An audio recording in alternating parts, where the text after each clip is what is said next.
Welcome everybody for Trash Hero / Project Aware day 233.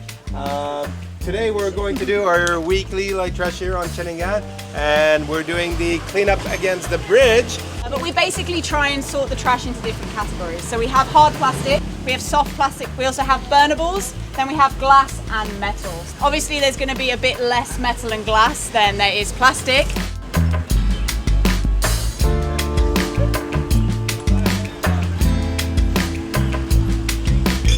Most of the trash here are plastic and it ends up in the ocean, and that's really bad for the ocean.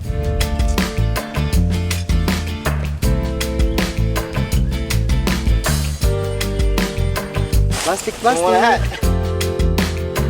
If the rubbish ended up in the ocean, and it will break into a microplastic, which is all the fish, all the marine creatures will eat, and then after that we will use it again. We will eat the fish, and it's not good for us. So please stop using single plastic.